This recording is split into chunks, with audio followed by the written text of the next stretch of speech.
इस कार्यक्रम के प्रायोजक हैं रोजगार डेवलपर्स। नमस्कार, पल्स 24 न्यूज देख रहे हैं आप मेरे यानी अक्षित रावत के साथ। वक्त हो चला है उत्तराखंड उत्तर प्रदेश की खबरों का, लेकिन उससे पहले नजर डालेंगे हेडलाइंस पर। विभिन्न मुद्दों को लेकर उत्तर प्रदेश विधानसभा का घेराव करने के लिए सड़कों पर उतरी कांग्रेस। कई बड़े नेताओं को किया गया हाउस अरेस्ट। कांग्रेस प्रभारी ने प्रदेश सरकार पर जमकर साधा निशाना। केदारनाथ जाने वाले श्रद्धालुओं के लिए खुशखबरी। लंबे इंतजार के बाद बाबा केदार के कपाट खुलने की तिथि हुई घोषित। इस साल 22 अप्रैल को खोले जाएंगे बाबा केदार के पट।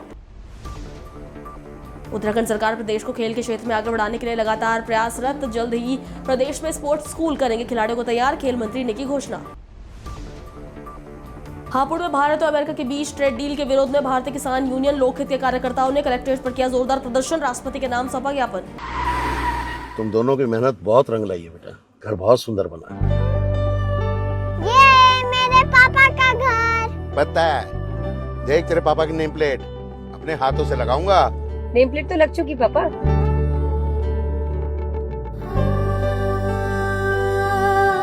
असल मेहनत तो आपने किया पापा, मुझे इस काबिल बनाने के लिए। वो जिंदगी भर किराए के मकान में रहे, लेकिन तो आज ये घर मेरा नहीं, ये है मेरे पापा का घर।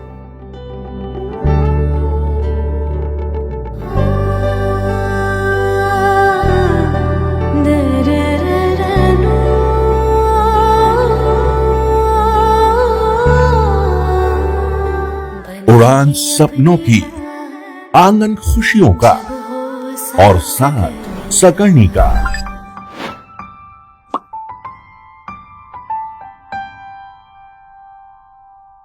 साठ वर्षों से आपके साथ मनोरंजन और संस्कार का संगम, जाह्नवी मैगजीन।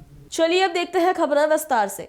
उत्तर प्रदेश कांग्रेस कमेटी प्रदेश सरकार को विभिन्न मुद्दों पर घेरने की तैयारी में है। इसी को लेकर कांग्रेस सांसद किशोरी लाल शर्मा ने कहा कि प्रदेश कांग्रेस कमेटी के आह्वान पर सभी जिलों से कार्यकर्ता आए हैं। हम विधानसभा का घेराव करेंगे और अपनी मांगों को रखेंगे। वहीं प्रदेश कांग्रेस के अध्यक्ष अजय राय ने कहा कि हमारे कार्यकर्ता अलग अलग जनपदों से आए हैं और हम विधानसभा का घेराव करेंगे। सरकार की मनरेगा खत्म करने की योजना और महिलाओं और मजदूरों, शंकराचार्य, माता अहिल्याबाई होलकर का अपमान, बाजारों को तोड़ना, दाल मंडी जैसे बाजारों को बर्बाद करना, इन सभी मुद्दों को लेकर विधानसभा का घेराव किया जाएगा। आप लोग भी बड़ी संख्या में एकत्रित हो रहे हैं, तो क्या कहेंगे?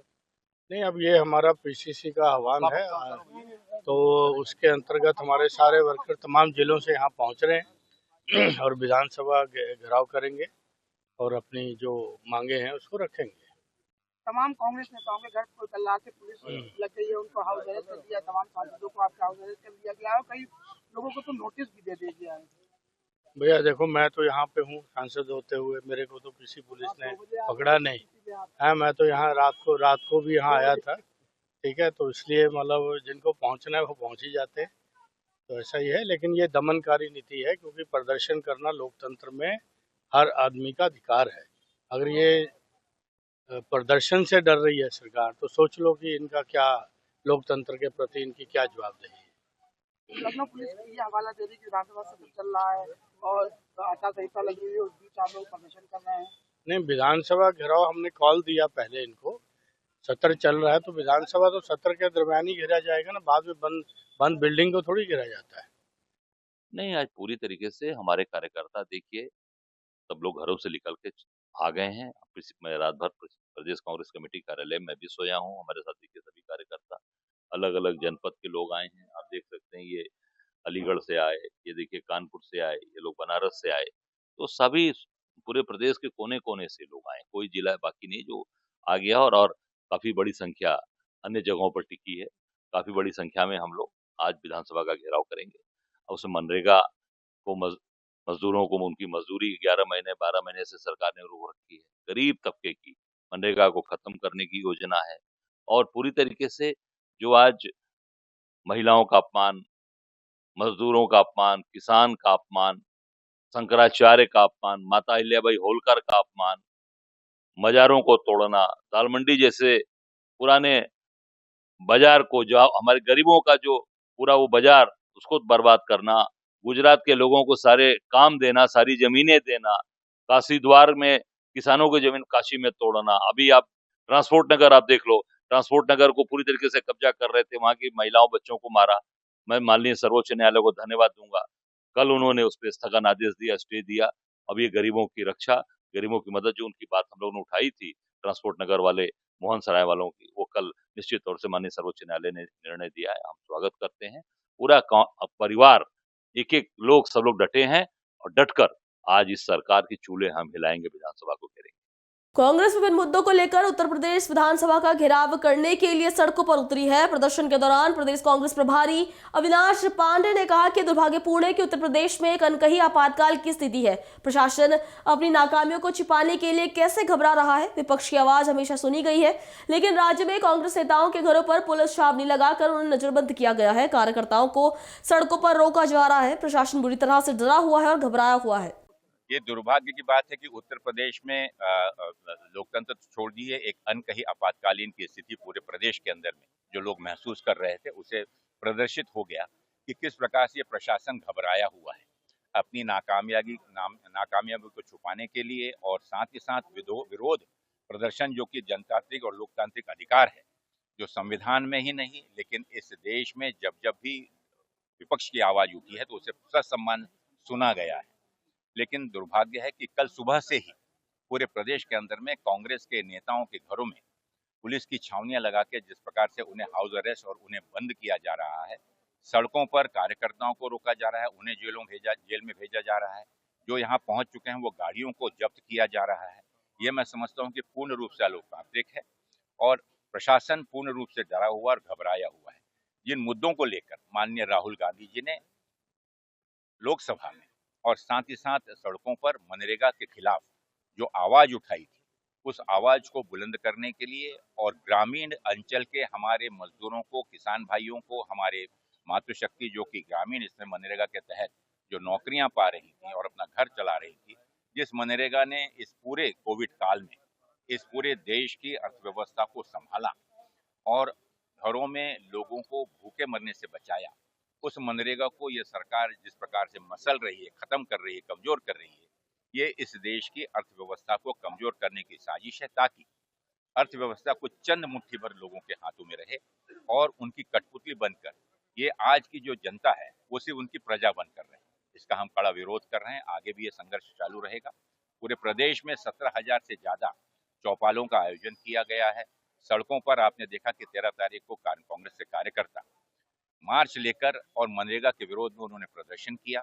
ये ध्यान आकर्षण करने का जो माध्यम है लोकतंत्र का, हम शांतिपूर्ण तरीके से इस आंदोलन को आगे भी चलाएंगे। आज विधानसभा पे जो घेराव है, इतनी पुलिस की दमन नीतियों के बावजूद भी आप देखेंगे हजारों की संख्या में कांग्रेस के बहादुर कार्यकर्ता, हमारी बहनें यहाँ पर एकत्रित हुई हैं और किसी प्रकार से हम डरने वाले नहीं हैं। ये आंदोलन आगे भी और जोर से और ताकत से हम आगे बढ़ाएंगे। प्रशासन हवाला दे रहा है कि विधानसभा सत्र चल रहा है, उस दौरान प्रदर्शन विधानसभा में बाधा बने। ये लोकतांत्रिक प्रक्रिया ही है दादा कि जब विधानसभा चलती है या लोकसभा चलती है तो लोगों की समस्याओं को, लोगों के प्रश्नों को लेकर विपक्ष आवाज उठाता है, प्रश्न पूछता है।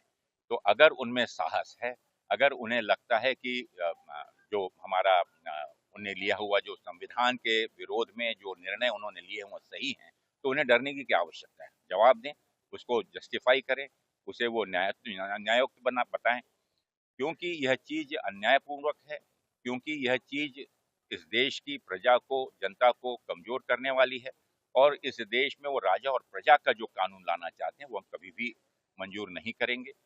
यहाँ पर डॉक्टर बाबा साहब आम्बेडकर ने संविधान के तहत जो अधिकार हम सबको दिया है, हर एक व्यक्ति को जो सुरक्षा दी है, हर एक वर्ग को सुरक्षा दी है, उन अधिकार के लिए हम आगे भी अपना संघर्ष जारी रखें।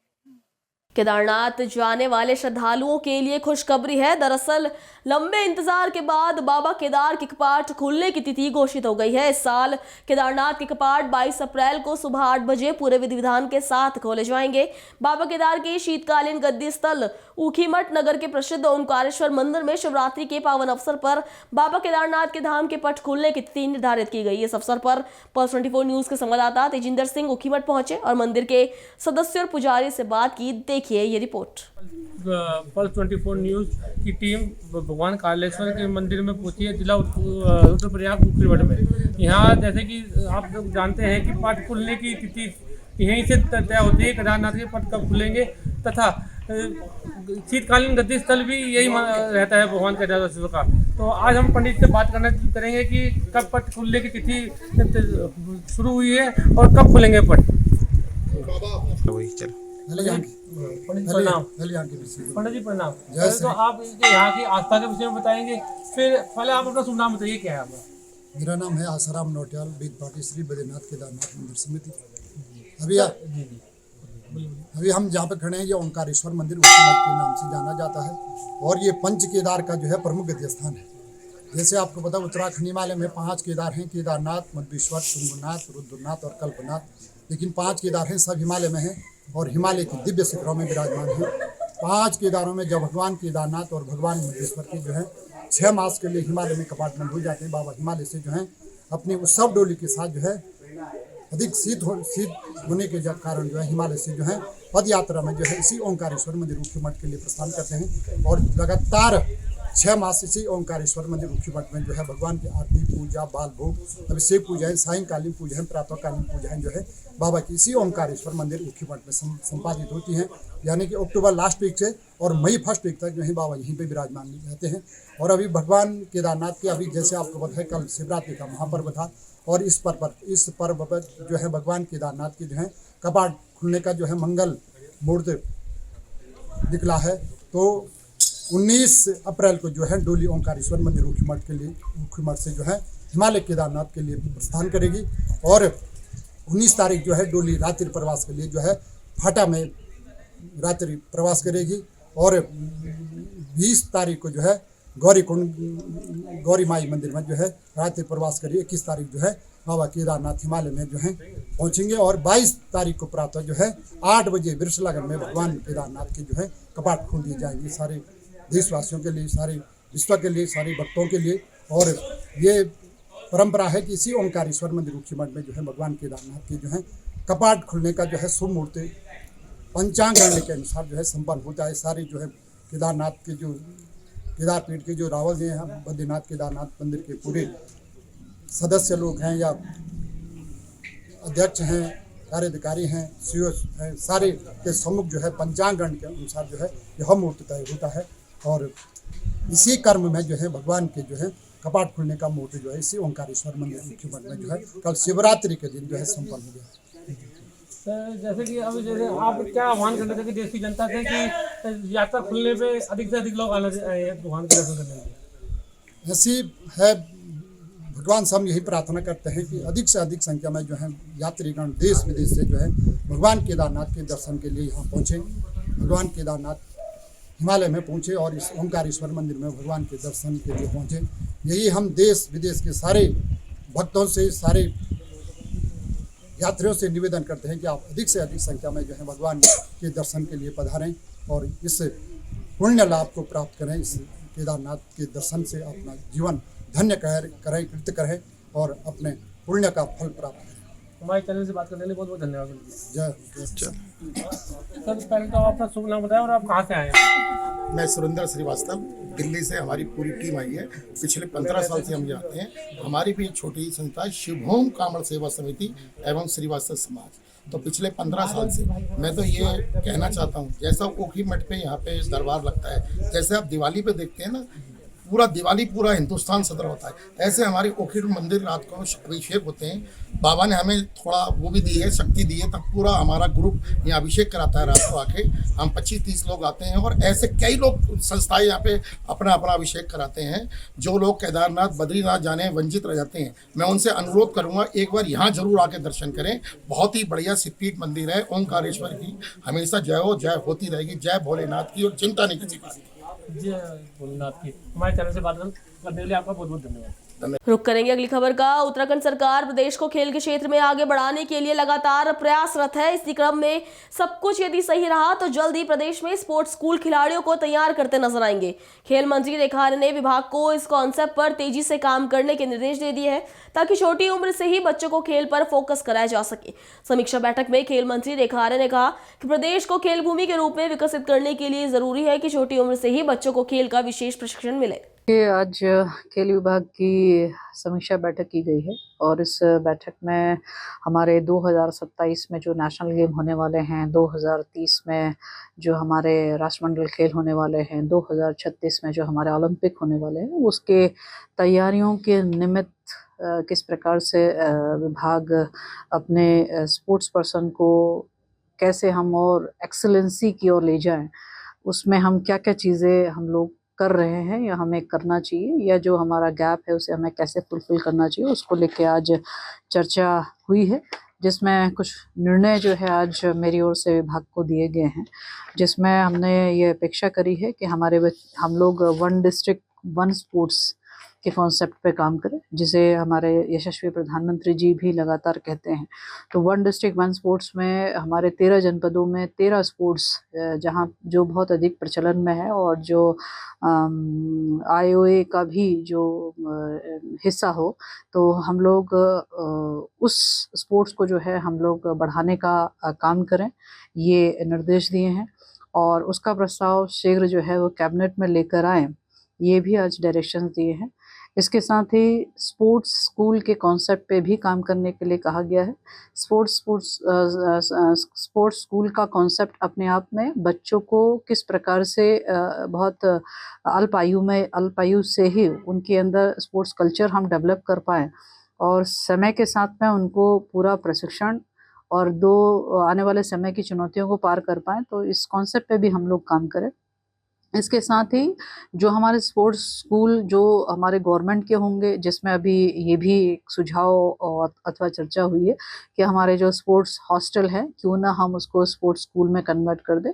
तो जो स्पोर्ट्स स्कूल की जो रिक्वायरमेंट है उसका परीक्षण होगा और आने वाले समय में स्पोर्ट्स हॉस्टल को जो है स्पोर्ट्स स्कूल में जो है हम लोग कन्वर्ट करेंगे।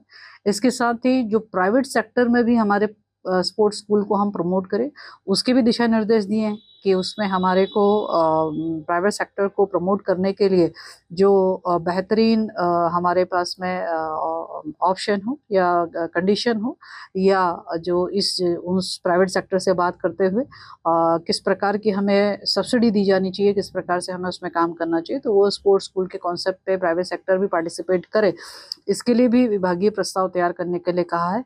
इसी के साथ में अधिक से अधिक हमारे स्पोर्ट्स एकेडमीज खुले, जो स्पोर्ट्स एकेडमी प्राइवेट सेक्टर में खुलना है, पहाड़ और मैदान के लिए भी जो है बजटरी हमारे को किस तरीके से हम उनकी एकेडमीज को खोलने में हेल्पफुल हो सकते हैं, चाहे वो सब्सिडी पार्ट से हो चाहे वो अन्य पार्ट से हो, उसको भी परीक्षण करें ताकि भविष्य में हमारे बच्चों को जो यदि अल्मोड़ा का हो या चमोली का हो या चंपावत का हो या वो रुद्रप्रयाग का हो, तो वहीं मौके पर ही उसको ऐसे एकेडमीज मिल जाए ताकि बच्चों को दूर कहीं मुख्यालय में ना आना पड़े अथवा बच्चों को जो है आउट ऑफ अपने स्टेट ना जाना पड़े। इसके साथ ही कॉन्सेप्ट और स्पोर्ट्स नर्सरी का भी आज डायरेक्शंस दिए हैं कि हम स्पोर्ट्स नर्सरी, चूँकि हम लोग ऑलरेडी उद्यमान और योजना चला रहे हैं जिसमें हमारे बच्चे 8 से लेकर 10 वर्ष तक के बच्चे 8 से लेकर 12 वर्ष तक के बच्चे जो हैं वो उद्यमान में आच्छादित हैं और उन्हें लगातार जो है 1500 रुपये प्रतिमाह स्पोर्ट्स फंड भी प्राप्त कर रहे हैं। तो हमारे इन्हीं बच्चों को जो है हम लोग आगे चल के प्रमोट करें, उनको और बेहतरीन अवसर दें, तो इसके लिए जो है स्पोर्ट्स नर्सरी का जो है हम एज 6 से हम लोग चाह रहे हैं कि हम लोग उसकी शुरुआत करें, तो इसका भी विभागीय प्रस्ताव बनाने के आज निर्देश दिए हैं। इसके साथ ही माननीय प्रधानमंत्री जी ने फिट इंडिया का जो आह्वान सबसे किया है, तो उसी तर्ज पे जो है फिट उत्तराखंड का आह्वान स्पोर्ट्स डिपार्टमेंट सबसे करता है और फिट उत्तराखंड के लिए भी आखिरकार हमारे को क्या क्या स्ट्रक्चर हमें डेवलप करने हैं या फिटनेस के लिए, चाहे वो हमारे अग्निवीर की तैयारी के लिए, चाहे हमारे खुद की हेल्थ के इशू के लिए, तो हमें वो उस कॉन्सेप्ट में भी हमें काम करना होगा और उसका भी वो प्रस्ताव तैयार करें ताकि जो है मौके पर ही फिट उत्तराखंड के जो इक्विपमेंट्स हमको रिक्वायर्ड है बच्चों के लिए, तो वो हम दे पाए अथवा हमारे सीनियर्स के लिए वो हम दे पाए, उसके भी आज दिशा निर्देश दिए हैं। और मैं समझती हूँ कि यदि हम fit Uttarakhand, sports school, sports nursery या हमारे वन डिस्ट्रिक्ट वन स्पोर्ट्स के कॉन्सेप्ट पे यदि हम सफल होते हैं, तो मैं यही मानती हूँ कि आने वाले समय में चाहे वो 2027 हो, 2030 हो, 2036 हो, हमारे यही बच्चे आगे चल के जो है प्रदेश का नेतृत्व करते हुए प्रदेश का नाम जो है वो मेडल लेके जो है नाम रोशन करने का काम करेंगे।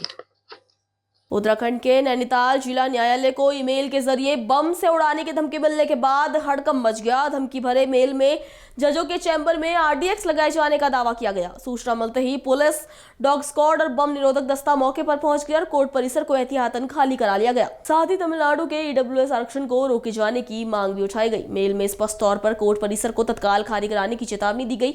सूचना मिलते ही नैनीताल, हल्द्वानी और रामनगर समेत जिले के सभी अदालतों में पुलिस बल तैनात कर दिया गया। जिला न्यायालय परिसर में पुलिस, डॉग स्क्वाड और बम निरोधक दस्ते ने सघन जांच अभियान शुरू किया। धमकी के चलते अदालती कामकाज पूरी तरह से प्रभावित रहा। बताया जा रहा है कि इस तरह के धमकी भरे ईमेल देश के अन्य अदालतों को भी भेजे गए हैं। फिलहाल ईमेल भेजने वाले की पहचान और स्रोत का पता लगाने के लिए साइबर टीमें जांच में जुटी हुई है। देखिए, जैसा आज सुबह अपनी तरह से कोर्ट खुला था और माननीय जिला जज साहब का, माननीय अपर जिला जज साहब के पास एक मेल आया है जिसमें रामनगर प्रेमाइसेस की जो कोर्ट है उसको बम से उड़ाने की धमकी दी है। और ये मेल सिर्फ रामनगर में ही नहीं, पूरे जिले के अंदर जितने भी न्यायालय है, वो न्यायालय माननीय हल्द्वानी न्यायालय हो या फिर रामनगर न्यायालय हो, फिर नैनीताल न्यायालय हो, धारी न्यायालय हो, पूरे जिले के अंदर सभी न्यायालयों को बम से उड़ाने की धमकी दी गई है। जिसके सुरक्षा के दृष्टिगत माननीय अपर जिला जज साहब द्वारा थाना स्थानीय से संपर्क कर थाना को सूचित किया गया था, जिस पर थाना और प्रशासन की टीम सघन जांच कर रही है कि किस प्रकार की इस प्रकार की सूचना में कितनी सत्यता है। जनपद हापुड़ में भारत और अमेरिका के बीच ट्रेड डील के विरोध में भारतीय किसान यूनियन लोकहित के कार्यकर्ताओं ने कलेक्ट्रेट ऑफिस पर जोरदार प्रदर्शन किया। संगठन के पदाधिकारियों ने जिलाधिकारी कार्यालय पहुंचकर केंद्र सरकार की नीतियों के खिलाफ जमकर नारेबाजी की और अपर जिलाधिकारी को महामहिम राष्ट्रपति के नाम एक ज्ञापन सौंपा। भाक्यू लोकहित के संस्थापक हरीश हुंड ने बताया कि समझौते के बाद अमेरिका से सस्ते कृषि उत्पाद भारतीय बाजार में भर जाएंगे। स्थानीय बाजार पर संकट रहेगा और ये डील भारतीय किसानों की आर्थिक कमर तोड़ने वाली साबित होगी। और अगर सरकार ने किसानों के हितों को नजरअंदाज कर इस डील पर हस्ताक्षर किए तो देश भर में उग्र आंदोलन छेड़ा जाएगा। आज आप धरना कर रहे हैं जिलाधिकारी कार्यालय, क्या है? देखिए, आज हापुड़ जिला मुख्यालय पर हम दो मुद्दों को लेके अपना विरोध दर्ज करा रहे हैं। एक जो राष्ट्रीय मुद्दा है इंडो ट्रंप डील, जो निरंतर ट्रंप भारत को धमका रहा और वहां से कोई ना कोई आदेश जारी कर देता है और दबी आवाज में मोदी जी स्वीकार कर लेते हैं। और जो ये कृषि और डेयरी पदार्थों का दरवाजा पीछे से खोला गया है 0% टैरिफ पे, किसान इसको किसी भी कीमत पर स्वीकार नहीं करेगा। किसान इंडो इस ट्रंप डील को स्वीकार नहीं करेगा किसी भी हालात में, चाहे हमको संसद घेरनी पड़े, सड़कें गुलजार करनी पड़े। तो आज हम इसके विरोध में हैं। पूरे देश में किसान इसके विरोध में है, पूरे उत्तर प्रदेश में किसान इसके विरोध में है। दूसरा, हमारा जनपद के दो मुख्य मुद्दे हैं। एक ये है कि राष्ट्रीय राजधानी क्षेत्र जनपद हापुड़ में एक गांव है पीनगर, वहां पर एक टायर जलाकर एक फैक्ट्री में पता नहीं क्या बनाया जा रहा है, केमिकल, पूरे क्षेत्र में महामारी फैली हुई है, उस फैक्ट्री का विरोध है। दूसरा, जनपद हापुड़ में एक उद्योगपति, एक कॉरपोरेट 5 से 7 करोड़ के रुपए के आलू की किसानों के साथ लूट करके चली गई। जब किसी व्यापारी से साथ लूट होती है तो सरकार और प्रशासन, पुलिस 24 घंटे 48 घंटे में कुछ ना कुछ एक्शन करती है। लेकिन 1 साल हो गया, ये आलू के किसानों के साथ जो लूट हुई है इसमें अभी तक भी कुछ नहीं हुआ है। हम इस विषय को भी लेकर आज यहाँ हैं।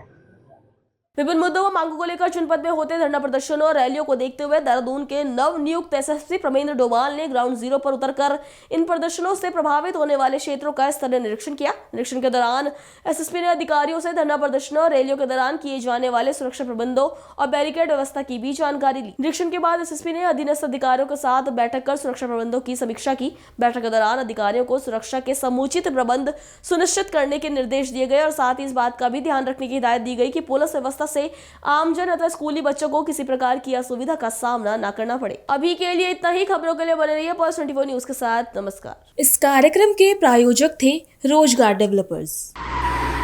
तुम दोनों की मेहनत बहुत रंग लाई है बेटा, घर बहुत सुंदर बना है। ये मेरे पापा का घर। पता है, देख तेरे पापा की नेम प्लेट अपने हाथों से लगाऊंगा। नेम प्लेट तो लग चुकी पापा।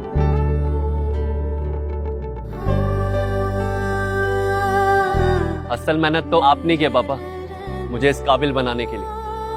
वो जिंदगी भर किराए के मकान में रहे, लेकिन तो आज ये घर मेरा नहीं, ये है मेरे पापा का घर।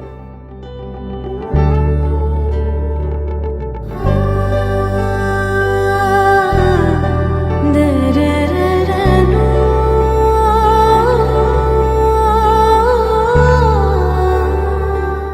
उड़ान सपनों की, आंगन खुशियों का और साथ सकर्णी का।